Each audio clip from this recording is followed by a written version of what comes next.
ഓർമ്മയ്ക്കായി ഭാഗം 16. ആൽഫി, ആൻസിമോളും കൂട്ടരും കൂടി ഇപ്പോൾ തോട്ടത്തിലേക്ക് പോയിട്ടുണ്ട്. ഒന്ന് പോയിട്ട് അവർ വിളിച്ചു കൊണ്ടുപോവാ. അവരുടെ സാധനങ്ങളൊക്കെ ഷിഫ്റ്റ് ചെയ്യണമല്ലോ. നിങ്ങളുടെ ബന്ധുക്കളൊക്കെ എപ്പോഴാണ് വരുന്നത്? വല്യപ്പച്ചൻ ചോദിച്ചു. അവർ ഒരു 4 മണിയാകുമ്പോഴേക്കും എത്തും എന്ന് പറഞ്ഞു. അതെയോ? ഇപ്പോൾ വൈകുന്നേരം 2 ദിവസമായിട്ട് മഴയുണ്ട്.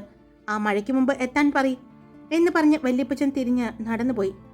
അദ്ദേഹം പോയതും അദ്ദേഹത്തിൻ്റെ പുറകെ വല്യപ്പച്ചൻ്റെ അനിയനും പോയി. ദൈവമേ, അയാളെ കൊണ്ട് ഇപ്പോഴാ ഒരു ഉപകാരം ഉണ്ടായത്. ജഗദീഷ് പറഞ്ഞതും എല്ലാവരും അവനെ നോക്കി. എന്താടാ അത്? ആ പെൺകുട്ടികളും ആ 3 ആൺകുട്ടികളും അവിടെ താമസിക്കുന്നതിനോട് എനിക്ക് താല്പര്യം ഉണ്ടായിരുന്നില്ല. അത് നമ്മുടെ പെൺപിള്ളേരെ വിശ്വാസമില്ലാഞ്ഞിട്ടല്ല. ഇനി വരാൻ പോകുന്നതേ അയാളുടെ കൊച്ചുമക്കളെയും പിന്നെ ദാ നിൽക്കുന്ന എന്ന് പറഞ്ഞ് വാതിക്കൽ നിൽക്കുന്നവരെ കാണിച്ചുകൊണ്ട് അയാളുടെ ബന്ധുക്കളെയും ഒന്നും എനിക്കത്ര വിശ്വാസമില്ല. നിനക്കറിയാലോ, ആ പോയ അയാളുടെ കൊച്ചുമക്കളായ ബിനീഷ്, അലൻ, കെവിൻ, അവരെ പറ്റിയൊന്നും എനിക്കത്ര നല്ല അഭിപ്രായമില്ല. അതുകൊണ്ട് അവരെ അവിടെ ഒറ്റയ്ക്ക് താമസിപ്പിച്ചാൽ ശരിയാവില്ല എന്ന് തോന്നിയിരുന്നു. ഞാനത് ഇവനോട് പറയാനിരുന്നതാ. എന്തിനാ അവരെ അവിടെ നിർത്തിയത്? ആൻസിയുടെ റൂമെല്ലാം ഇവിടെയുണ്ടല്ലോ, ഇവിടെ താമസിപ്പിച്ചാൽ പോരേന്ന്. അതേതായാലും ഇങ്ങനെയായത് നന്നായി, ജഗദീഷ് പറഞ്ഞു. നമുക്കെല്ലാവർക്കുമല്ല, ഇവനാ കോളടിച്ചത്. ഇനി ഇവന്റെ പെണ്ണിനെ എപ്പോഴും കണ്ടുകൊണ്ടിരിക്കാലോ. എൽദോ ചെറിയൊരു വിഷമത്തോടെ പറഞ്ഞതും അത് ശരിയാണല്ലോ. അതേതായാലും കുഴപ്പമില്ല. ഇനി നമുക്കിനി ഇവിടെ ഇടയ്ക്കൊക്കെ വരാലോ, അപ്പോ കാണാലോ. അവിടെയാണേ അങ്ങോട്ട് കാണാൻ ചെന്ന സംശയം വരും. ഇവിടെ ആവുമ്പോൾ അങ്ങനൊരു പ്രശ്നവുമില്ല. കേശവ് പറഞ്ഞതും ആൽഫി 3 പേരെയും നോക്കി. ഇനി 3 എണ്ണവും എൻ്റെ വീടിൻ്റെ അകത്തേക്ക് കടന്ന കാല് ഞാൻ തല്ലി ഓടിക്കും. എന്തോ? എങ്ങനെ? എന്നാ പിന്നെ നിന്റെ കാര്യം ഞങ്ങൾ പറയും, എൽദോ പറഞ്ഞു. ആരോട്? ആൽഫി മുണ്ട് മടക്കി കുത്തി എൽദോയുടെ അടുത്തേക്ക് വന്ന് ചോദിച്ചു.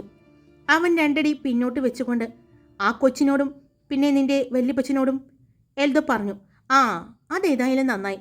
അങ്ങനെ ഒരു ഉപകാരം നീ എനിക്ക് ചെയ്തു തന്നാ നീ ചോദിക്കുന്നത് എന്തും ഞാൻ തരും, ആൽഫി പറഞ്ഞു. അങ്ങനെ ഇപ്പോൾ നീ സൊയ്ക്കണ്ട കേട്ടോ, ഞങ്ങൾ പറയില്ല, എൽദോ പറഞ്ഞു. എന്നാലും എനിക്ക് ഗുണമാണ്. കാരണം ഞാൻ പറഞ്ഞില്ലേ, എൻ്റെ ഇഷ്ടം അവളോട് എനിക്ക് പറയണമെന്ന്. എങ്ങനെ നോക്കിയാലും എനിക്ക് കുഴപ്പമില്ല. എൻ്റെ ഇഷ്ടം അവൾ അറിയണം, അത്രേ ഞാൻ ആഗ്രഹിക്കുന്നുള്ളൂ. പക്ഷേ ഞാൻ പറഞ്ഞ് അറിയണമെന്നുള്ള ആഗ്രഹമുണ്ട് എന്ന് മാത്രം. പറഞ്ഞാലും എനിക്ക് കുഴപ്പമൊന്നുമില്ല. അതുകൊണ്ട് നീ ആ വിരട്ടി എൻ്റെ അടുത്തേക്ക് വരണ്ട, ആൽഫി പറഞ്ഞു. അതുതന്നെയാണ് ഞങ്ങൾക്കും പറയാനുള്ളത്. ഞങ്ങളെ ഇവിടെ വരികയും ചെയ്യും, നിന്നെയും പിന്നെ ഞങ്ങളുടെ പെൺകുട്ടികളെയും കാണുകയും ചെയ്യും, സംസാരിക്കുകയും ചെയ്യും. നീയും ഞങ്ങളെ പേടിപ്പിക്കാൻ നിൽക്കണ്ട, കേട്ടോടാ എന്ന് പറഞ്ഞതും ആൽഫി അവൻ്റെ അടുത്തേക്ക് നടന്നതും അവൻ പറമ്പിലൂടെ കയറി വരുന്ന ആൻസിയെയും കൂട്ടരെയും കാണുന്നത്. അമ്മുക്കുട്ടിയും കൂട്ടരും വരുന്നുണ്ടല്ലോ, കേശവ് പറഞ്ഞതും ആൽഫി അങ്ങോട്ട് നോക്കി. ശരിയാണ്, എല്ലാവരും കൂടി വരുന്നുണ്ട്. എൽദോ ആവണിയെയും ജഗദീഷ് ആൻസിയെയും ആൽഫി അവൻ്റെ അമ്മുവിനെയും കേശവ് പേരറിയാത്ത അവൻ്റെ പെണ്ണിനെയും നോക്കുന്നുണ്ട്. എടാ, ആ കുട്ടിയുടെ പേര് ഒന്ന് ചോദിച്ചറിഞ്ഞു താടാ, അടുത്തു നിന്ന് ജഗദീഷ് പറഞ്ഞു. അത് നമുക്ക് ഇപ്പോൾ തന്നെ സെറ്റാക്കാം. അവർ പറയുന്നത് കേട്ടതും ആൽഫി അവരെ ഒന്ന് തിരിഞ്ഞു കൂർപ്പിച്ചു നോക്കി. നീ നോക്കണ്ട, പേരറിയാതെ പ്രേമിക്കാൻ എനിക്കറിയില്ല. എന്തെങ്കിലും പേര് വിളിക്കണ്ടേ, അതുകൊണ്ട് എനിക്ക് പേരറിഞ്ഞേ പറ്റൂ, കേശവ് പറഞ്ഞു. അല്ല, എന്താണ് ഇന്നെല്ലാവരും ഉണ്ടല്ലോ ഇവിടെ, തല്ലിനൊന്നും പോയില്ലേ? ആൻസി ചോദിച്ചത് കേട്ടതും എല്ലാവരും അവളെ നോക്കി. ആൽഫി അവളെ ദേഷ്യത്തിൽ നോക്കിയത്.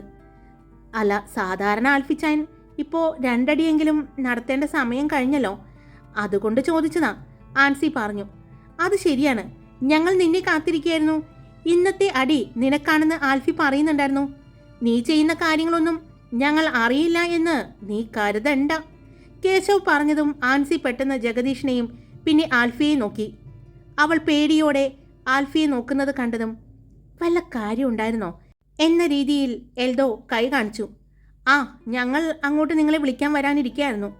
നിങ്ങളെ തറവാട്ടിലേക്ക് തന്നെ താമസം മാറ്റാൻ പറഞ്ഞു. അതെന്താ? അത് കൊച്ചപ്പച്ചൻ്റെ മരുമക്കളുടെ ബന്ധുക്കൾ കുറച്ചു പേർ വരുന്നുണ്ട്. അവർക്ക് ചെറിയ ഔട്ട് ഹൗസിൽ താമസിക്കാൻ പറ്റില്ല എന്ന്. അവർ കൂടുതൽ പേരുണ്ടെന്ന്. അപ്പോൾ അവിടെ താമസിപ്പിക്കാം എന്ന് കരുതുന്നു.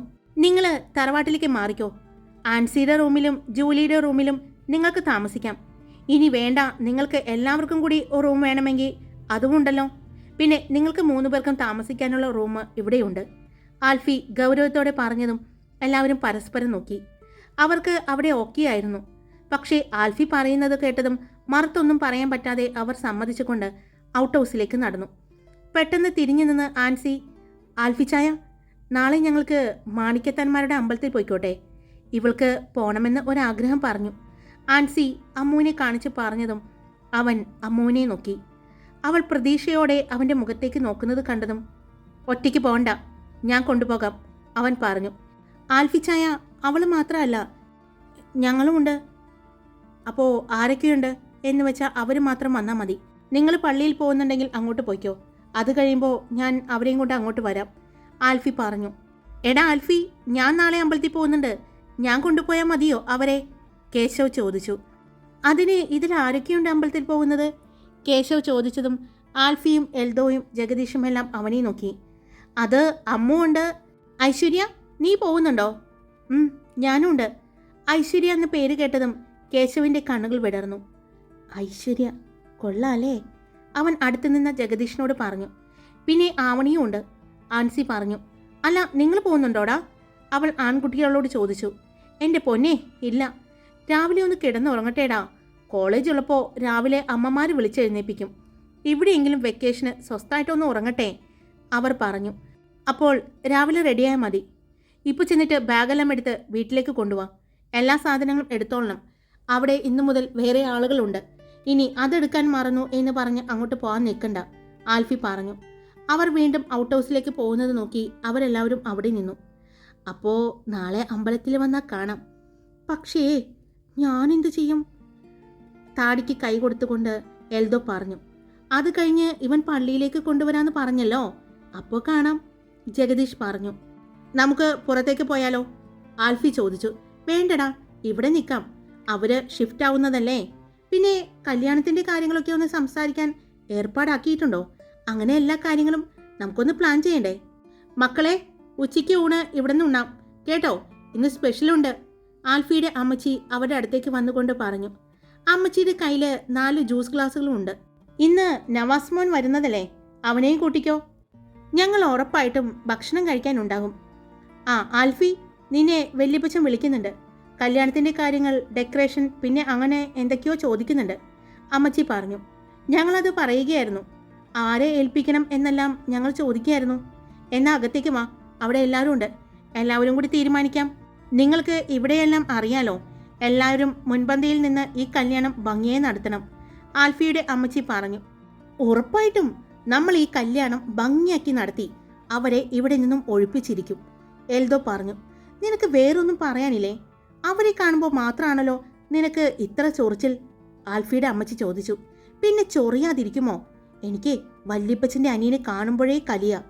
അയാളുടെ ലീലാവിലാസങ്ങളൊക്കെ കുറേ എനിക്കറിയാം, അപ്പച്ചൻ പറഞ്ഞു. അതുകൊണ്ട് തന്നെ എനിക്ക് കണ്ടുകൂടാ അയാളെ. പിന്നെ അയാളുടെ മക്കളെയും ഭാര്യമാരെയും പിന്നെ കൊച്ചുമക്കളെയും. അഹങ്കാരം കണ്ടുപിടിച്ചത് അവരാണെന്ന് എനിക്ക് തോന്നാറുണ്ട് പലപ്പോഴും. എന്ത് കണ്ടിട്ടാണാവോ ഇത്രയും അഹങ്കാരം? എന്നാ പിന്നെ നമ്മുടെ ഇവിടുത്തെ കുട്ടികളല്ലേ അഹങ്കരിക്കേണ്ടത്, അഹങ്കാരം കാണിക്കേണ്ടത്? ഇപ്പോൾ വന്നപ്പോൾ തന്നെ കണ്ടില്ലേ, നമ്മുടെ കുട്ടികളെ അവിടെ നിന്ന് പുറത്താക്കാനാണ് നോക്കിയത്. ആ പോട്ടെ, സാരമില്ല, നിങ്ങൾ വാ എന്ന് പറഞ്ഞ് ആൽഫിയുടെ അമ്മച്ചി അവരെയും കൊണ്ട് അകത്തേക്ക് നടന്നു. വല്യപ്പച്ചൻ്റെ അടുത്ത് ആൽഫിയും അവൻ്റെ അടുത്ത് തന്നെ ബാക്കി 3 പേരും ഇരുന്നു. നവാസ് കൊണ്ടുവരുന്ന ഡോക്യുമെൻറ്റ്സൊക്കെ നന്നായി ചെക്ക് ചെയ്തിട്ട് നീ തന്നെ സൂക്ഷിച്ചാൽ മതി കേട്ടോ ആൽഫി, വല്യപ്പച്ചൻ പറഞ്ഞു. പിന്നെ കല്യാണത്തിൻ്റെ കാര്യങ്ങളൊക്കെ ഈവൻറ്റ് മാനേജ്മെൻറ്റ് ടീം, ഫുഡ്, അങ്ങനെ എല്ലാ കാര്യങ്ങളും ഓരോ ടീമിനെ തന്നെ ഏർപ്പാടാക്കിയാൽ മതി. അതിന് ഇവിടെയുള്ള ഏറ്റവും നല്ല ഈവൻറ്റ് മാനേജ്മെൻറ്റ് ടീമിനെ തന്നെ ഏർപ്പാടാക്കിക്കോ, കൊച്ചപ്പച്ചൻ പറഞ്ഞതും. അതൊക്കെ നിങ്ങൾ ചെയ്താൽ മതി, ഞാൻ പറഞ്ഞില്ലേ, കല്യാണത്തിന് അറേഞ്ച്മെൻറ്റ്സ് ഞാൻ ചെയ്തോളാം, ഫുഡ് കാര്യങ്ങളെല്ലാം നിങ്ങൾ തന്നെ ചെയ്തോളണം, ആൽഫി വെട്ടി തുറന്ന് തന്നെ പറഞ്ഞു. മോനെ, ഞങ്ങൾക്ക് ഇവിടെ നിൻ്റെ ഫ്രണ്ട്സ് അല്ലേ ഇവിടുത്തെ സരോവരത്തിലെ ഓണർ, അവരുടെ ഫുഡ് ആയാലോ? അതാണ് ഞാൻ പറഞ്ഞത്, നിങ്ങൾക്ക് ഇഷ്ടമുള്ളവരെ ഏൽപ്പിക്കാം. പിന്നെ സരോവരത്തിൻ്റെ ഓണർ എൻ്റെ ഫ്രണ്ട് തന്നെയാണ്, പക്ഷെ ഞാൻ ഇവിടുത്തെ ഒരു ഓർഡറും അവർക്ക് കൊടുത്തിട്ടില്ല. ഇവിടെയെല്ലാം നമ്മൾ ഇവിടെ തന്നെ ഉണ്ടാക്കുകയാണല്ലോ പതിവ്. അതുകൊണ്ട് എനിക്ക് നിങ്ങളുടെ ഇഷ്ടത്തിന് നിങ്ങൾ ചെയ്തോ, എനിക്ക് പ്രത്യേകിച്ച് അതിന് അഭിപ്രായമില്ല. ഈവൻറ്റ് മാനേജ്മെൻറ്റ് ടീമിനെ വിളിച്ച് വീടും കാര്യങ്ങളും കല്യാണത്തിൻ്റെ ഡെക്കറേഷൻ അങ്ങനെയെല്ലാം ഞാൻ നോക്കിക്കൊള്ളാം, ആൽഫി പറഞ്ഞു.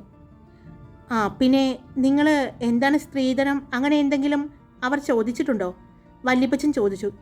ഏയ് ഇല്ല, അവർ വലിയ തറവാട്ടുകാരാ. അവരുടെ ഫാമിലി എല്ലാം UK-യിലാണ്. മോളെ കണ്ട് ഇഷ്ടപ്പെട്ട് വന്നതാണ്. കല്യാണത്തിന് വന്നു കഴിഞ്ഞാൽ ഒരാഴ്ച കഴിയുമ്പോഴേക്കും അവർ ഫാമിലിയായിട്ട് തിരിച്ചു പോകും. അവർ പ്രത്യേകിച്ചൊന്നും നമ്മളോട് ചോദിച്ചിട്ടില്ല, നീനയുടെ അമ്മ പറഞ്ഞു. പക്ഷേ നമ്മൾ നരിക്കുന്നൽ ഫാമിലിയുടെ അന്തസ്സൊത്ത് കാര്യങ്ങൾ ചെയ്യണ്ടേ? കൊച്ചപ്പച്ചൻ്റെ മകനാണ് ചോദിച്ചത്. അങ്കിളെ, അത് നിങ്ങളുടെ ഇഷ്ടമല്ലേ? നിങ്ങളുടെ മകൾ നിങ്ങൾക്ക് ഇഷ്ടമുള്ളത് കൊടുക്കാം. അതിൽ പ്രത്യേകിച്ച് ഞങ്ങളുടെ അഭിപ്രായം ചോദിക്കേണ്ട കാര്യമില്ലല്ലോ, ചാൾസ് പറഞ്ഞു. ആൽഫി വല്യപ്പച്ചനെ നോക്കി.